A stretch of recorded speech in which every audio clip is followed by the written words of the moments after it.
तो छठ पूजा का इतिहास जाने कैसे हुई छठ पूजा की शुरुआत। छठ पर्व या पष्ठी पूजा कार्तिक शुक्ल पक्ष के पष्ठी को मनाया जाने वाला एक आस्था का पर्व है।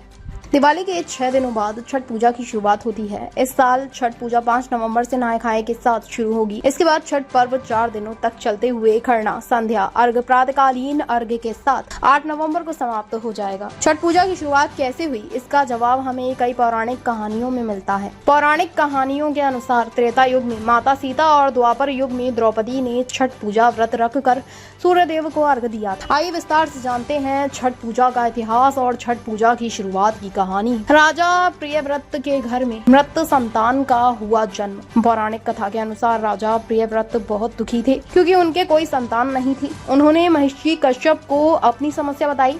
महर्षि कश्यप ने उन्हें एक पुत्रेष्टि यज्ञ कराने की सलाह दी। यज्ञ के दौरान आहुति के लिए बनाई गई खीर रानी मालिनी को खाने को दी गई। खीर खाने से रानी गर्भवती हुई और उन्होंने एक पुत्र को जन्म दिया, लेकिन दुर्भाग्य से बच्चा मृत पैदा हुआ। देवी पष्ठी की कृपा से प्राप्त हुआ पुत्र। राजा प्रियव्रत पुत्र के शव को लेकर शमशान घाट गए और दुख में डूबकर अपने प्राण त्यागने ही वाले थे कि तभी ब्रह्मा जी की मानस पुत्री देवी पष्ठी प्रकट हुई। देवी ने राजा से कहा, मैं सृष्टि की मूल प्रवृत्ति के छठे अंश से उत्पन्न हुई हूँ, इसलिए मेरा नाम पष्ठी है। तुम मेरी पूजा करो और लोगों में इसका प्रचार प्रसार करो। कार्तिक मास की शुक्ल पक्ष की पष्ठी को रखा जाने वाला ये व्रत देवी पष्ठी के कहने पर कार्तिक मास की शुक्ल पक्ष की पष्ठी को रखा जाने लगा व्रत। देवी पष्ठी के कहने पर राजा प्रियव्रत ने कार्तिक मास के शुक्ल पक्ष की पष्ठी तिथि को विधि विधान से उनका व्रत किया। देवी की कृपा से उन्हें जल्द ही एक स्वस्थ पुत्र की प्राप्ति हुई।